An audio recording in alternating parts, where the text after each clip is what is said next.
مرحبا بكم. كنت أرغب بداية أن أتحدث عن اللائحة التي أعلنها اليوم وليد الركراكي والخاصة بمباراتي الغابون وليسوتو. لائحة حولها الكثير من الكلام، حول الاختيارات، حول قناعة وليد الركراكي، حول إصرار وليد الركراكي على استدعاء أسماء يؤمن بها ويثق بها حسب تعبيره، رغم أنها لا تلعب أو تفتقد للتنافسية. كان بودي أن أبدأ بالحديث عن هذا الموضوع، ولكن ما أثار انتباهي هو الخرجة القوية إن لم أقل العنيفة التي كانت من وليد الركراكي مع بداية المؤتمر الصحفي. والأدهى من ذلك هو أن المؤتمر الصحفي بدل أن يكون هناك نقاش عميق حول إصرار المدرب على استدعاء نفس الأسماء رغم أنها تفتقد التنافسية، ما لمسناه مع البداية وكأن الموضوع تم التهيئ له بطريقة محبوكة تجعل المؤتمر الصحفي يتحول مع أولى الأسئلة إلى استعراض عضلات، وكأنه فرصة أتيحت لوليد الركراكي من خلال أشخاص معينين طرحوا السؤال ليخرج وليد ويستعرض عضلاته ويتبنى إنجازات لم يساهم فيها أبدا. اليوم بقدرة قادر أصبح وليد الركراكي هو الذي وقف وراء الميدالية البرونزية للمنتخب الأولمبي في باريس. أصبح وليد الركراكي بقدرة قادر هو من تبنى منتخب تحت 23 سنة الفائز بكأس الأمم الإفريقية في المغرب والتي أهلته إلى الأولمبياد. هكذا بقدرة قادر، وكأننا نمنا واستفقنا واكتشفنا بأن وليد الركراكي هو صاحب هذين الإنجازين بعد إنجاز قطر.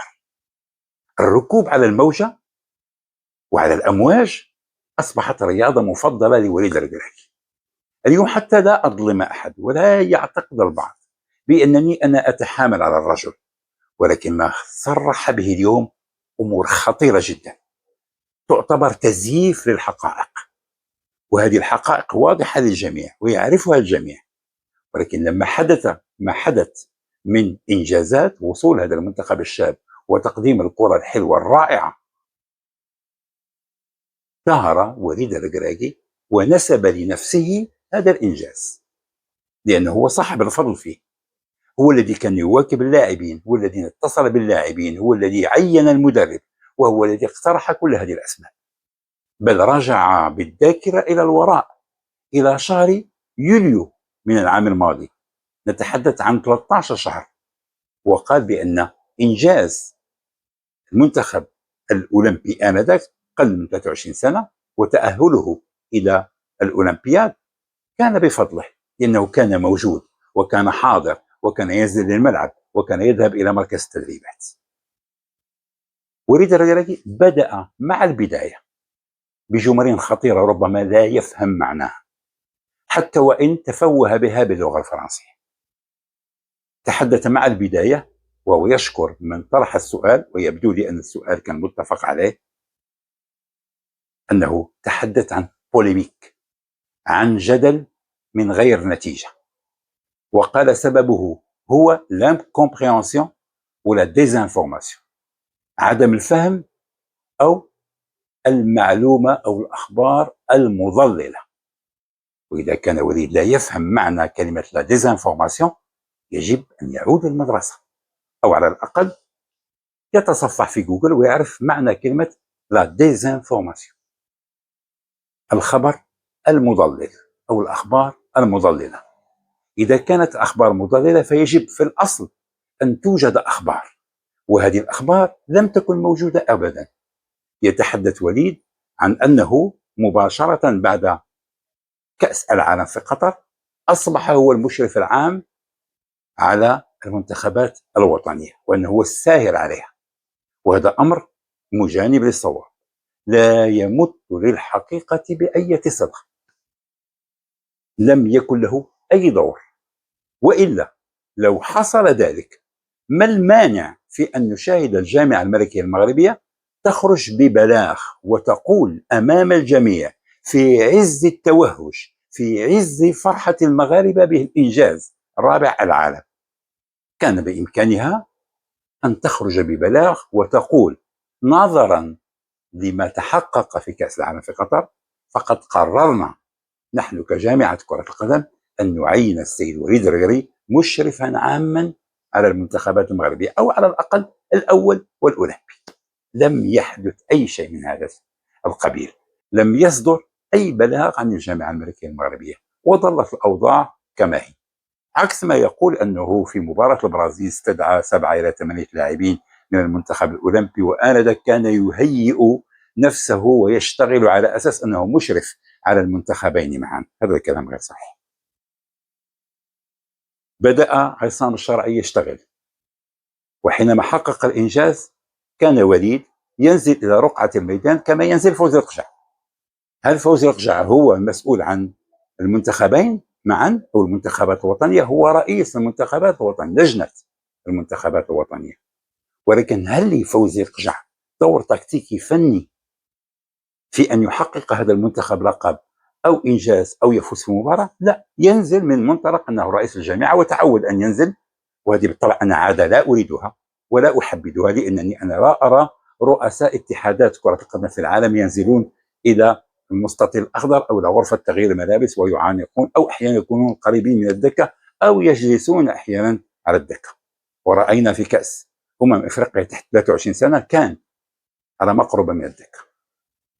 إذن هو يذكر الناس بأنه كان موجود في كأس إفريقيا تحت 23 سنة، ولكن وجوده لم يكن له أي صبغة قانونية، لأن المدرب الرسمي المسجل في لوائح الكاف هو عصام الشرعي. أصبح اليوم وليد الركراكي هو صاحب هذا الإنجاز وليس عصام الشرعي. ثم متى عين وليد الركراكي مشرفا عاما على المنتخبات الوطنية؟ عين في اليوم الذي تمت إقالة عصام الشرعي من مهامه كمدرب للمنتخب أقل من 23 سنة. وذكرت لكم في عنوان الانقلاب على الشرعية، ذكرت لكم ما حدث، أن وليد الركراكي استدعى عصام الشرعي وقال له: أنا الآن أصبحت المشرف العام على المنتخبين، وبموجب اختصاصاتي فأنا لا أرغب فيك كمدرب للمنتخب الأولمبي، ممكن أن تجمع حقائبك وترحل وتأخذ حسابك. هذا الشيء اللي ظهر. هذاك النهار أصبح وليد الركراكي مشرف عام، وتم بعد ذلك تعيين طارق السكتيوي. وحتى يوم تعيين طارق السكتيوي هناك بلاغ للجامعة عينت السكتيوي. هل أشارت الجامعة بأن السكتيوي سيشتغل تحت مظلة وليد الركراكي؟ لا. هل جاء خبر يقول بأن وليد الركراكي هو المشرف العام، وأن طارق السكتيوي سيقود هذا المنتخب في الأولمبياد، وأن الذي سيكون فوق رئيسه في هذه المهام هو وليد؟ لا. حتى حينما انطلقت مباريات كرة القدم في الألعاب الأولمبية لم نسمع باسم وليد، شاهدناه والناس تساءلت ماذا يفعل، لماذا يوجه اللاعبين. اليوم حينما أصبح إنجاز خرج وليد ويقول لك: أنا كنت، وأنا المشرف العام، وأنا اللي عينت طارق السكتيوي، وأنا اللي كنت مع عصام الشرعي. هذا يسمى تطاول على إنجازات الآخرين، ركوب موجة الانتصارات التي حققها رجال آخرون. الذي يحسب لوليد هو أنه حقق المربع الذهبي في كأس العالم، ولكن أخفق في كأس أفريقيا. وحتى نحيط السادة المشاهدين بما يدور في كواليس الجامعة الملكية المغربية. سبب كل هذا ما هو؟ هذيك الديزانفورماسيون اللي كيتكلم عليها، الأخبار المضللة التي ليس لها مكان في التعبير، لأن ما عندهاش إطار ممكن أن نتحدث فيه، لأن لم تصدر أخبار حتى عن الجامعة حتى تصبح أخبار مضللة. يجب أن تكون هناك أخبار أصلية ونأخذ أخبار منها ونضلل الناس بها. ما كانش أخبار، ما كانش تواصل، ما كانش شفافية. لم تخرج الجامعة بأي بلاغ، أي أنها لم تصدر بيانا أو تبث أخبار بخصوص المنتخب الأول أو الأولمبي أو التركيبة الخاصة بالمنتخبات الوطنية. إذا ما كانش مكان للحديث عن أخبار مضللة. هناك صمت مطبق، هناك تعتيم من قبل الجميع على أخبار المنتخبات الوطنية. وقلتها لكم حتى بخصوص مباريات المنتخب المغربي، قلت لكم لماذا؟ هل هو سر من أسرار الدولة ألا نشاهد مباراة كرة القدم للمنتخب المغربي مباراة ودية ولو كانت في ملعب التدريب؟ على الأقل نعرف ماذا يحدث.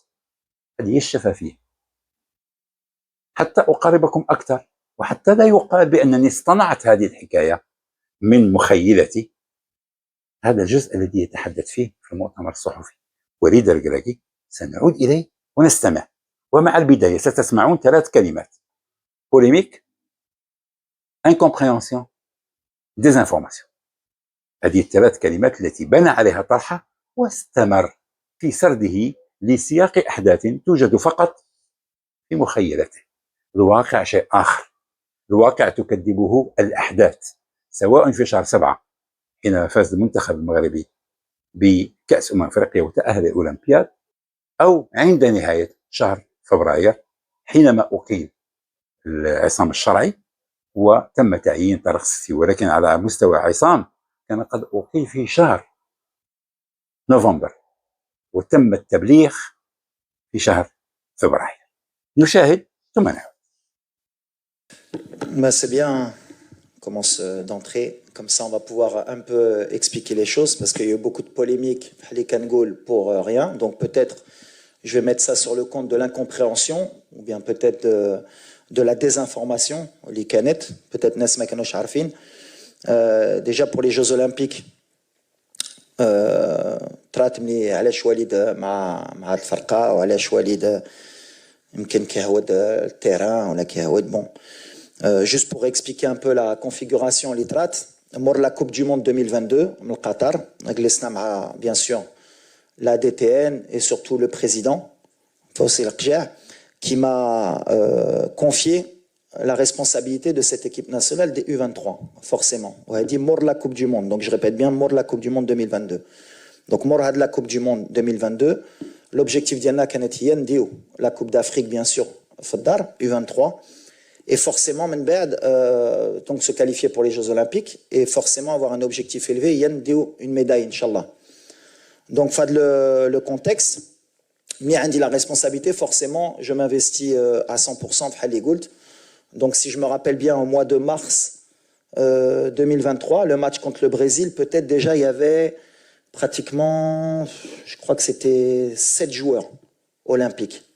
Ken Kishta, Bouchouari, Monzelzouli, Khnous, Ken Salah, Ken Amraoui, si je me rappelle bien déjà, on avait commencé le processus. Au mois de juin, si je me rappelle bien, 2023, ما لعبناش les Olympiques بالعاني باش نخليهم لعصام شراي pour la Coupe d'Afrique U23. D'ailleurs, on a fait un mauvais mois de juin parce qu'on avait laissé les joueurs de Botola pour finir le championnat et les joueurs olympiques pour se préparer. On a appris, nous, de nos erreurs pour que, justement, au mois de juin, les joueurs olympiques, quand même, ils restent avec l'équipe A. Donc voilà, le processus, il a été clair. Donc je me suis investi. Ce qui m'a dérangé un peu, si on peut aller dans le dérangement, c'est علاش العام اللي فات ملي تلعبت لا كوب دافريك في الدار وكل نهار كنت هنا في السنتر مع عصام وكنت في الستاد وكنت كنهود التيران حتى واحد ما هضر عليها وحتى واحد ما قال علاش وليد وعلاش un an après il y a eu ce souci. Peu importe, aujourd'hui, maintenant c'est clarifié. Quand le président m'a donné la responsabilité de nommer le sélectionneur des U23 pour les Jeux Olympiques, et je le remercie pour la confiance, c'est moi qui ai nommé Tarek Skitioui, et j'assume ce choix. Et j'ai pris la responsabilité de, si ça ne se passait pas bien, bien sûr, de prendre la responsabilité. D'ailleurs, c'était Ali la responsabilité, puisque quand on a perdu un match au JO, c'était la faute du sélectionneur des A. إذن كما تلاحظون لم يكن هناك أي افتراء على الرجل. هذه الكلمات وهذه الجمل تفوه بها في المؤتمر الصحفي، بل نسب لنفسه هذا الإنجاز وتحدث عن وقائع تاريخية لا وجود لها. وليد الركراكي لم يتم تعيينه مباشرة بعد كأس العالم في قطر.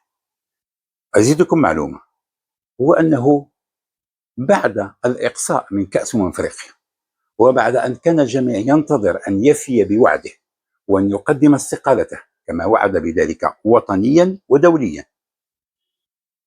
تم تثبيته كمدرب للمنتخب المغربي في إطار استمرارية، بل المقربون منه وفي أوساط الجامعة الملكية المغربية وفي مركب محمد السادس لكرة القدم تروج أخبار بأن وليد الركراكي يشعر بنوع من التفاخر، أنه ليس فقط لم تتم إقالته من المنتخب المغربي، ولكن تم تثبيته وتم تعيينه مشرف عام على المنتخبين معا، وهو أمر يشعر به وليد ويقوله لمن حوله، لأنه أصبح أكثر نفوذا وأكثر قوة، وبإمكانه أن يستعمل هذا النفوذ في أي يوم من الأيام، في أي موقف من المواقف. وشاهدنا أن أول موقف هو عصام الشرعي الذي تم تبليغه رسميا من قبل وليد.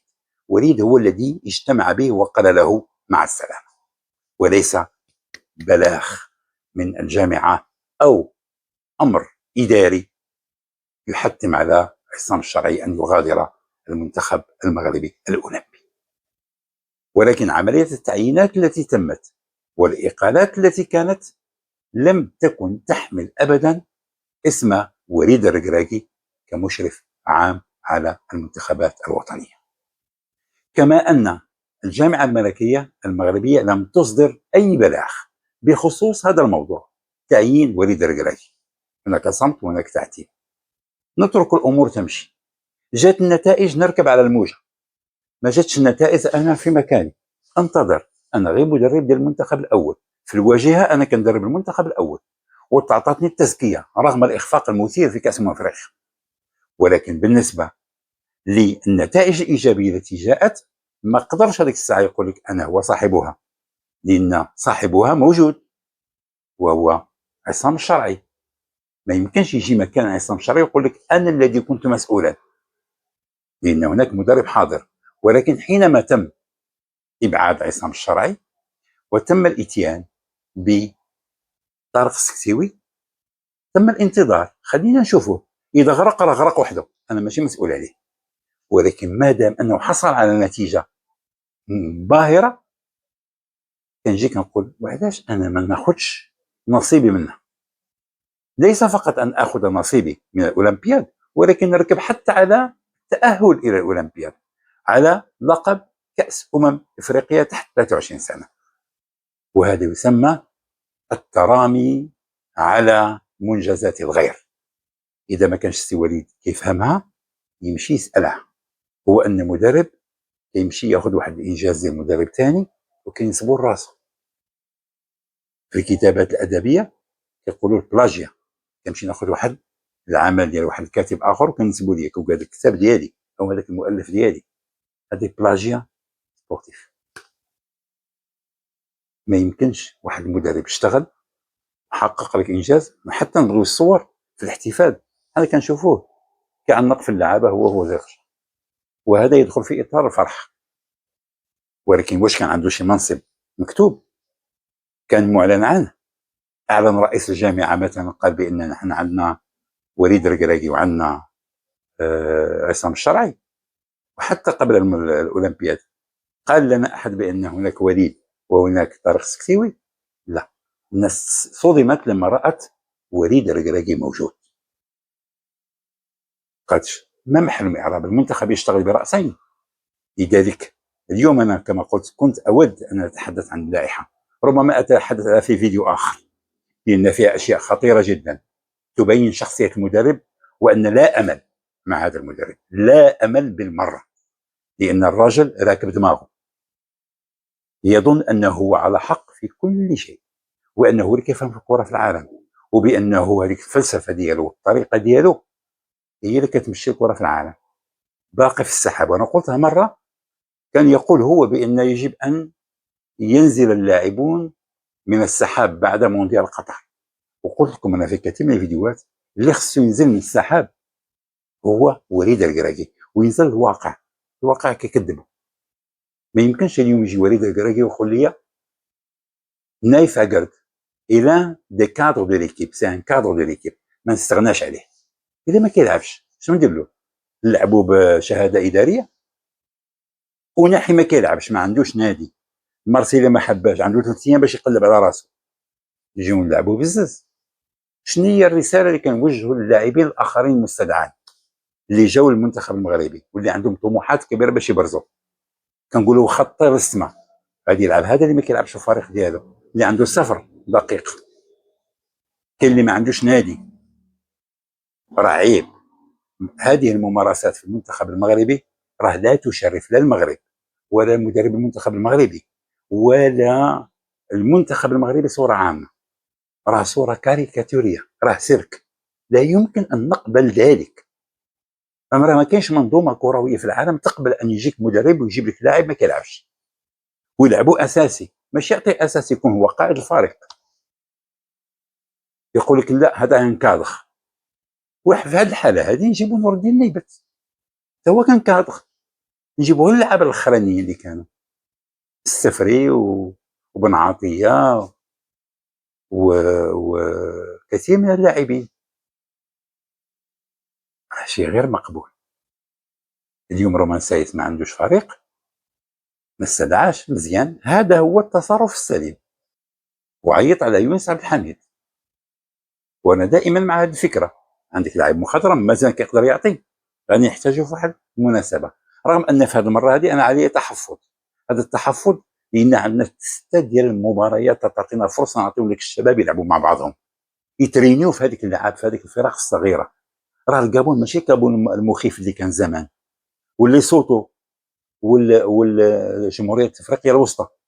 راه المستويات اللي يلعب فيها المنتخب الاولمبي في الالعاب الاولمبيه في فرنسا راه اعلى من هذه المستويات اللي كاينه في افريقيا اللي لعبوا فيها في تصفيات كاس منفرخ.